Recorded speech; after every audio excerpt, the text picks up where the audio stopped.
निम्न विषय पे। So this video is about कि आपको क्या क्या एग्जाम में ध्यान रखना है, क्या क्या कैरी करके लेके जाना है, और स्पेशली ये डिटेल्स फिल करने में आपसे कोई गलती ना हो, इसलिए हम एक बार इसको क्विकली गो थ्रू कर लेते हैं सो दैट आप एग्जाम टाइम पे पैनिक ना कर जाओ।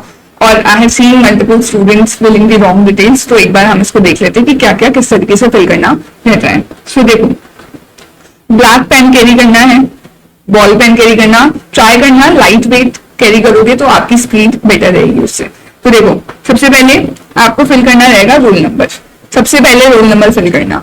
सो फॉर एग्जाम्पल आपका रोल नंबर है 685 let us suppose this is your roll number. अच्छा, अब यहाँ पर आपको जो ये OMR है ये फिल करने होंगे विद पेन। आप इसको पेन से फिल करोगे, यहाँ पे स्पेसिफिकली लिखा हुआ भी है। सो अब यहाँ पर गलती ना हो जाए इसलिए मैं पर्सनली क्या करती थी, एक बार यहाँ पर डॉट्स लगाती थी कि कौन से सर्कल को मेरे को फिल करना है, वो मैं पेंसिल से लगाती थी। सो दैट गलती होगी तो मैं क्विकली उसको ठीक कर दूंगी। सो आपको पैनिक नहीं करना, पेंसिल उठा के एक बार सर्कल कौन सा फिल करना है उसको एक बार मार्क कर लेना।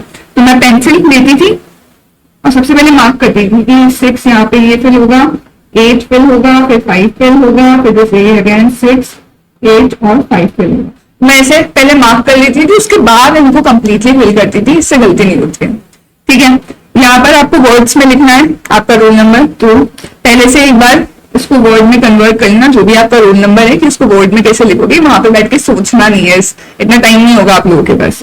तो 6,85,000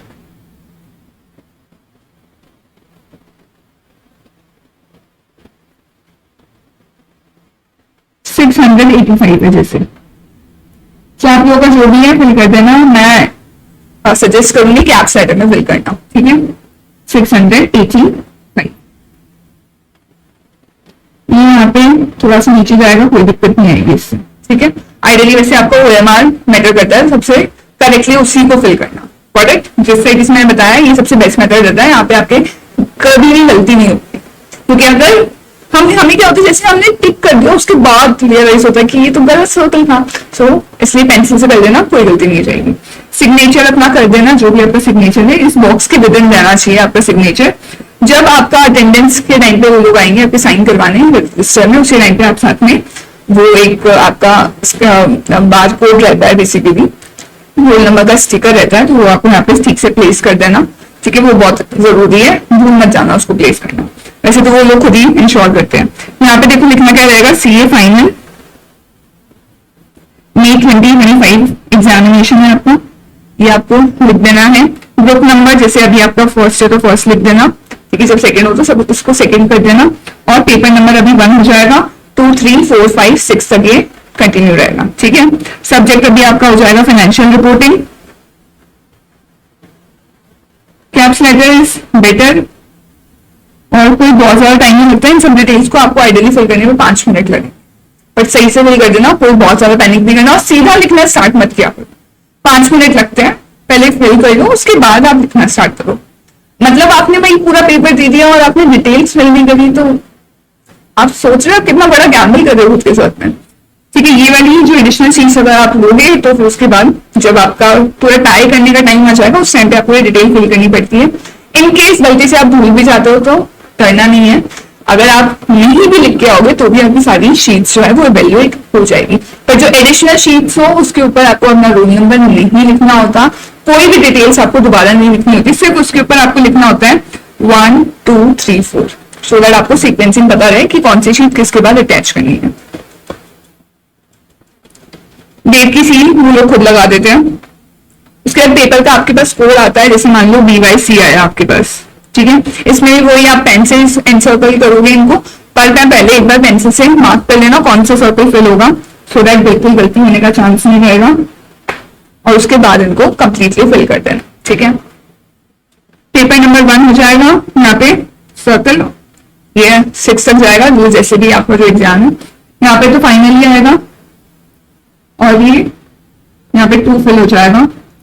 ये वाले जो सर्कल्स रहेंगे ये आपको किस तरीके से फिल करने हैं, ये आपको फिल करने रहेंगे विद पेंसिल। सजेस्टेडली ये पेंसिल से फिल करना, डार्क पेंसिल लेके जाना, उससे फिल करना, क्योंकि कई बार होता है हमें चेंज करने का बाद नहीं याद आता है, तो अगर डायरेक्टली पेंसिल भर दोगे तो चेंज करने का स्कोप बिल्कुल ही खत्म हो जाएगा। ठीक है, सो सबसे पहले मैं जो पर्सनली करती थी, मैं एक बार एटलीस्ट जैसे एक केस सिनेरियो है उसके पूरे एमसीक्यू सॉल्व कर लेती थी, उसके बाद मैं यहाँ पे फिल करती थी, क्योंकि कई बार ऐसा होता है कि जैसे मान लो एक केस सिनेरियो है, उसका मैंने फर्स्ट आंसर सॉल्व किया, तब मुझे चीजें क्लिक नहीं हुई और मैंने गलत ऑप्शन सेलेक्ट कर दिया। अगर जब मैं सेकंड आंसर सॉल्व कर रही हूँ तब मुझे क्लिक होता है कि नहीं नहीं, फर्स्ट आंसर ये नहीं, ये होना चाहिए था। इसलिए मैं पहले एक बार पूरा केस सिनेरियो पूरा सॉल्व कर लेती थी, उसके बाद यहाँ पे आके उनके आंसर्स फिल करती थी। पहले मैं रफ पर जो लास्ट पेज होता है उसको सबसे पहले क्रॉस करके रफ लिखती थी उसके ऊपर, सबसे पहले ये काम शुरू करती थी। मैं वहां पे मार्क कर लेती थी कि फर्स्ट सेकंड थर्ड इन सबका आंसर ये होने वाला है। तो 3 4 5 एमसीक्यू करने के बाद आप यहाँ पे फिल कर सकते हो, स्पेशली एक केस सिनेरियो उसको पूरा करने के बाद यहाँ पे फिल किया करो। अच्छा, यहाँ पे एमसीक्यू बुकलेट सीरियल नंबर सबसे ज्यादा ध्यान रखना। फॉर एग्जाम्पल आपका एमसीक्यू बुकलेट सीरियल नंबर है 1 2 3 4 5 6 7। ठीक है, जो भी आपका एमसीक्यू बुकलेट पे सीरियल नंबर दिखाएगा वो कैसे फिल करोगे? 1 2 3 4 5 6 7, इस तरीके से फिल होगा। और 7 में ये लाइन मत बनाना, 7 ऐसे ही बनेगा। ठीक है, अगर 9 होगा तो ऐसे बनता, 0 होगा तो ऐसे बनेगा, 8 होगा तो ऐसे बनेगा। इस तरीके से सारे आप डिजिट्स एक बार लिख के प्रैक्टिस कर लेना चाहे तो। गलती से भी एमसीक्यू नंबर ऐसे नहीं लिखना है, डोंट राइट दिस वे। ठीक है, जैसा बताया वैसे ही लिखना रहेगा। उसके बाद यहाँ पर भी जब मार्किंग करो पहले पेंसिल से कर लेना मार्किंग, सो दैट गलती ना हो, फिर उसको पूरा फिल कर लेना। ठीक है, ये हो गया हमारा पूरा आंसर शीट। मैं अपनी जो मेन वाली थी, क्योंकि इसमें तो हमें जो स्पेसिमेन है उसमें एक ही पेज दे रखा है, सेकंड पेज भी दिखा देती हूँ। तो देखो मैंने यहाँ पे भी, अगर आप देखोगे मैंने पूरा इसको किस तरीके से फिल कर रखा है, कैप्स लेटर में कर रखा है, कितनी एडिशनल शीट्स लिखी है वो सब भी लिख दिया था मैंने, तो मुझे याद था इसलिए। जो सेकंड पेज है वो मैं यहाँ पे आपको दिखाना चाहती थी, इसलिए मैंने कहा कि जो सेकंड पेज है यहाँ पे आपको बेसिकली आपने कौन कौन से क्वेश्चन अटेम्प्ट किया वो टिक करने रहते हैं। ठीक है, तो सबसे लास्ट में इसको टिक कर देना। भूल भी जाते हो कोई दिक्कत नहीं है, पैनिक नहीं करना है, याद रह जाए तो जरूर से कर आना, पर अगर भूल जाते हो तो पैनिक नहीं करना है, इसका कोई इम्पैक्ट नहीं आता आपके आंसर शीट के वैल्यूएशन पे। Got it? इसलिए बताया वैसे। अच्छा, अब क्या कैरी करना है वो ध्यान से सुनो। सो कैरी करना है, एडमिट कार्ड सबसे जरूरी है, ये तो कैरी करना ही करना है। उसके बाद बॉल पेन्स कैरी कर लेना, मैं सजेस्ट करूंगी बॉल पेन से लिखना। ठीक है, ब्लैंक बॉल पेन्स 3 से 4 कैरी कर लेना। ठीक है, सबको एक बार पहले ऑलरेडी चला के देख लेना कि सब वर्किंग है ना, और 3 से 4 आराम से कैरी करना, सो दैट गलती से भी एक दो ने साथ छोड़ दिया तो आपका काम बिगड़ेगा नहीं। ठीक है, उसके बाद पेंसिल आपको कैरी करनी है, एक्स्ट्रा डार्क कैरी कर लेना। Eraser you have to carry. ठीक है, शार्पनर कैरी करना, स्केल भी कैरी कर लेना। कुछ लोग स्केल यूज नहीं करते हैं बट स्टिल कैरी कर लेना। देखो एक्स्ट्रा चीजें कैरी करने में कोई नुकसान नहीं है। ठीक है, स्टेपलर कैरी करना। एडिशनल शीट्स लेते हो तो आपको थ्रेड प्रोवाइड करते हैं, पर थ्रेड तो आपको यूज करना ही है, साथ साथ स्टेपलर भी यूज करना है, दोनों साथ में यूज करके आना है। ठीक है, सो दैट 100% सिक्योर रहे आपकी एडिशनल शीट्स। कैलकुलेटर कैरी करना, सजेस्ट मैं करूंगी 2 कैरी कर लेना। ठीक है, क्योंकि एक ने गलती से भी साथ छोड़ दिया, दूसरा आपके पास होना चाहिए सिक्योरिटी के लिए। कैलकुलेटर 2 कैरी करने हैं। ठीक है, वॉच कैरी कर लेना, जनरली आजकल मिल जाते हैं आपको, जितने भी कॉलेजेस स्कूल्स में रहते हैं हर रूम में लगे रहते हैं, बट स्टिल आप खुद की कैरी कर लेना इन केस ना हो। वाटर बॉटल जरूर कैरी करना, गर्मी का टाइम है अभी तो स्पेशली। और कोई भी अपना एक आइडेंटिटी कार्ड कैरी कर लेना, चाहे वो आपका आधार कार्ड हो, ड्राइविंग लाइसेंस हो। जनरली नहीं मांगते हैं बट स्टिल फॉर 100% हमें सिक्योर रहना है, उसके लिए आप एक बार कैरी जरूर कर लेना। ठीक है, कुछ आप एक्स्ट्रा थोड़ा पैसे वगैरह ले जा सकते हो आइडियली तो, पर वो जनरली उनसे एक बार अपना जो इन्विजिलेटर है उनसे कंफर्म कर लेना स्टिल। ठीक है, पैसे वगैरह वो जनरली मना नहीं करते कीज वगैरह के लिए, वो जनरली कहते हैं कि या तो आप उसको टेबल पे सामने रख दो सो दैट उनको विजिबल हो। ठीक है, सो आप वो अपने इन्विजिलेटर से कोऑर्डिनेट कर लेना उसके रिगार्डिंग। और सबसे जरूरी चीज, जाने से पहले ब्लेसिंग्स जरूर लेके जाना, भगवान की भी और अपने पेरेंट्स की भी, घर में जो भी बड़े हैं सबसे एक बार आशीर्वाद जरूर लेके जाना, बहुत इंपॉर्टेंट चीज है। मतलब ये बिल्कुल भी मिस नहीं करना है, ठीक है। सो ग्लासेस जरूर लेके जाना। और जनरली आप कुछ मिस्टेक्स जो आपको अवॉइड करनी है वो मैं एक बार क्विकली गो थ्रू करवा देती हूँ, सो दैट आपको जस्ट एग्जाम से पहले ये याद रहेगी चीजें, तो आप दोबारा से रिपीट करके नहीं आओगे ये मिस्टेक्स। क्या क्या है? सबसे पहले तो वर्किंग नोट्स, एफआर का स्पेशली प्रैक्टिकल पेपर है तो वर्किंग नोट्स देने हैं। रीजनिंग्स आपको जो लिखनी रहती है वो एक्सप्लेन करके आना है। थोड़ा बहुत थ्योरी लिखना पड़ता है, इंडेक्स में क्या है वो आप जरूर मेंशन करके आना, विदाउट तो उसके आपको मार्क्स आपके कट सकते हैं इसलिए, ठीक है। एंट्रीज में नरेशन वगैरह भी लिख के आना, ऐसा नहीं है तो एक दो 3-4 वर्ड का बनाना होता है, being expense of this made और जो भी है, बट लिखना जरूरी है, ठीक है। आईसीए मेथड फॉलो करने का ज्यादा से ज्यादा ट्राई करना, ठीक है। सेकेंडली आपको अगर कुछ जैसे थ्योरी लिखा है तो उसमें जो मेन वर्ड है ना, जैसे कभी कभी होता है कि ये फाइनेंशियल एसेट ट्रीट हो रहा है, इंटेंजिबल एसेट है कि नहीं है, तो जो क्रक्स पार्ट है वो आपको अंडरलाइन कर देना चाहिए पूरा, ताकि एग्जामिनर को पढ़ने की जरूरत ना पड़े, वो सीधा आपका मेन जो हाईलाइटेड पार्ट है वो देख के आपको मार्क्स दे जाए, इसलिए, ठीक है। फाइनल आंसर जैसे अगर कोई है तो उसको इनबॉक्स करने का ध्यान रखना। यहाँ पर तो जैसे आप एफआर वगैरह में तो कीवर्ड्स का इतना सेंस नहीं था, बट जो हेडिंग्स वगैरह है वो आपकी मैच हो जानी चाहिए, वो तो मतलब चेक होती है कि अगर आपकी हेडिंग्स मैच करेगी तो ये आपको मार्क्स मिलेंगे।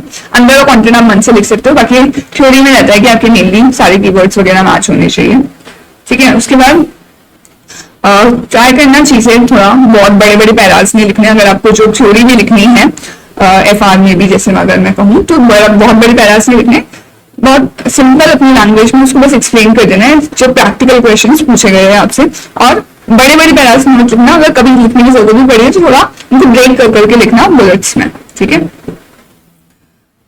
गलत क्वेश्चन स्टार्टिंग में मत पिक कर देना, आपको वो क्वेश्चन पिक करना चाहिए जैसे मान लो कोई क्वेश्चन है उसमें 3 पार्ट्स आ रहे हैं, ठीक है, तो आपको वो सारे एक साथ अटेम्प्ट करने चाहिए पहली बात तो। अब अगर आपको एक जो क्वेश्चन है उसके ए बी सी जो पार्ट्स है एटलीस्ट उसमें से 2 आते हैं तभी उस क्वेश्चन को अटेम्प्ट करना, ठीक है, क्योंकि फर्स्ट इंप्रेशन देखो मैटर करता है। अच्छा, उसके बाद नया क्वेश्चन नए पेज से स्टार्ट करना, एबीसी पार्ट है तो हर ए बी सी पार्ट को भी न्यू पेज से स्टार्ट करना है। हर क्वेश्चन की स्टार्टिंग में स्पेसिफिक मेंशन करना है कि ये क्वेश्चन 3 का ए है। कुछ लोग क्या करते हैं, सबसे पहले कुछ लोग ऐसे करते हैं, देखो सबसे पहले क्वेश्चन 3 लिख देंगे और उसके बाद फिर अब ए बी सी है तो सिर्फ एबीसी लिखते चल रहे, तो एक कंफ्यूजिंग नहीं क्रिएट करना है, प्रॉपरली लिख दो क्वेश्चन 3A है ये क्वेश्चन 3B है। जनरली कोशिश करना है कि सारे सब पार्ट्स A B C एक क्वेश्चन के एक ही जगह आप आंसर कर दो, उनको C B A C A B आप इस तरीके से कर सकते हो आंसर, उसमें दिक्कत नहीं है, बट सारे पार्ट्स एक साथ आंसर हो जाने चाहिए, ठीक है।